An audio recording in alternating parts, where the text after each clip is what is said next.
What is going on, everybody? Welcome to this OTR Life. I am Steve, also known as the Flying Smurf. How we all doing out there? I'm doing great. Been at home for a couple days here. You can tell I'm being really lazy. I haven't even bothered to shave my face from nothing. Just kind of chilling at the house. Well, in the camper actually. We bought a camper um, that we're really enjoying. Anyways, I was kind of monkeying around and I actually watched a live stream from Mark over there at Trucking Answers, and he had an interesting topic about this paid parking thing that's going on at a lot of truck stops. And I recently had a I typically run hours where I don't have to worry about paid parking. I like to get going 12, 1, 2 o'clock in the morning. So, by the time I'm looking to shut down, truck stops are I usually got my pick of spots. But as is often the case, I don't get to just pick, I don't get to pick my loads. So, some loads will come through sometimes that'll force me into some situations that I'd rather not be in. But as a company driver, that is what it is, right? Well, so I was in Denver. Well, actually, I started off in Eaton. I delivered a load in Eaton, Colorado, and then I had a pickup in Denver, and that pickup was kind of important. Freight being the way it is right now, if you're trying to get somewhere specific in the country, in particular, that could be kind of challenging.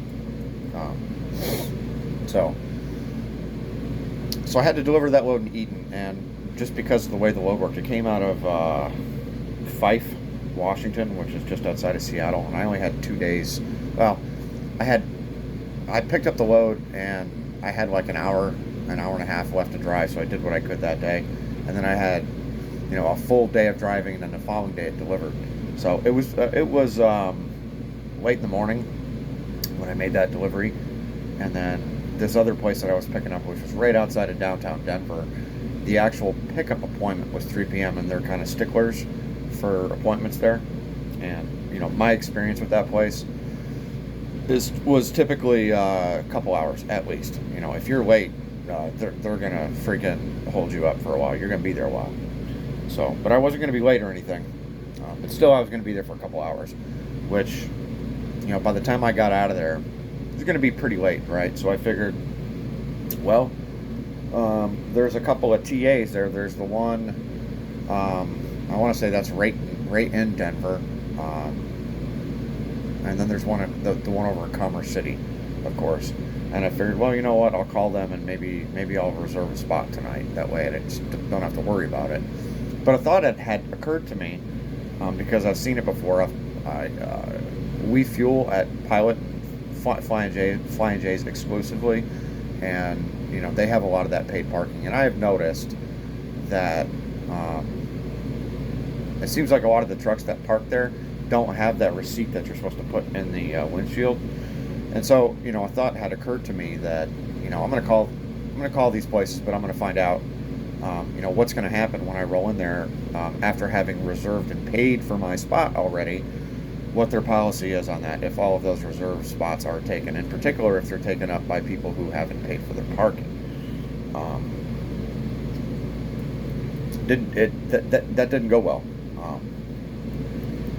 I believe it was my preferred stop was the TA in Commerce City, and I called them, and it was a hassle to even get anybody to answer the question. I got the feeling that the first couple of people I talked to really didn't even know what I was talking about, and then finally got a hold of the manager, who again really didn't want to even just answer the question. I had to repeat the question multiple times, and finally they're like, "Well, our policy is we don't go out and make anybody move. We don't go out and knock on people's trucks." And I'm like, "So you mean to tell me, it's 11 o'clock in the morning right now, and if I reserve a spot for this evening, okay, and pay for it in advance, okay, that if I roll in there and it happens to be late, okay, and all of those reserve spots are taken, Okay, and in particular, if they're taken by people who have not paid for their spots, that you guys won't do it. You're going to leave that up to me. You're going to leave that up to me to either go knock on people's trucks and ask them to move, okay, which probably isn't going to go well, all right, or I just got to go somewhere else after having paid for your service. So, talking about Mark over there at Smart Trucking, he wasn't talking about that. I don't think that came up. Now, granted, I didn't listen to the whole thing. I only listened to part of it. The poll, the main question was just who would have to pay for this paid parking thing, and thank God the overwhelming majority of people voted that, if you don't own the truck, then the carrier that you pull for, if you don't have any other options available, well, they should be paying for that. And I tend to agree. Luckily, GP has reimbursed me the very few times that I've actually used it. I think one time I was out in Jersey. I was out on the Pennsylvania, New Jersey border, and the only truck stop that I could even get into, it was all you had to pay just to get through the gate. All right, so and they typically reimburse for that paid parking. But anyways, I wanted to put it out there that if you do, actually, I wanted to ask, what has other people's experience been with that paid parking, and what do you think about it? Me personally, I think. Now, I haven't called any other truck stops, and like I said, I don't typically use that service. But I think I'm going to actually start asking, in particular the Pilot Flying J's, because that's where we fuel at. When I do park at truck stops, it's typically Pilot and Flying J's that I park at. I'm going to actually start talking to some of these managers at these truck stops and find out what their policy is about that, because I think it could potentially be an issue. I know that would have been an issue for me that night. Okay, if I'd have paid for a spot, and then I was out of hours too. I was going to be using personal conveyance to leave the shipper to go find somewhere to park. So, you can't you're supposed to be going to the nearest available parking, right? So, that could have been potentially ugly for me. I ended up not doing that. I ended up using some resources, finding out some other places to park in the Denver area, which I'm going to keep to myself, because I don't share state secrets.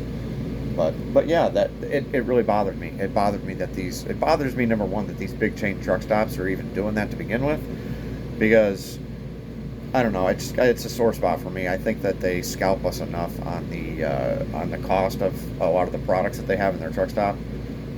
They scalp the living Christ out of us, because they know in a lot of cases, a lot of truckers that pull in there, they're not going to have an option, all right, to go anywhere else to get what they need, and that's messed up. That's messed up in and of itself. But then to do this paid parking thing, it kind of a sore spot for me.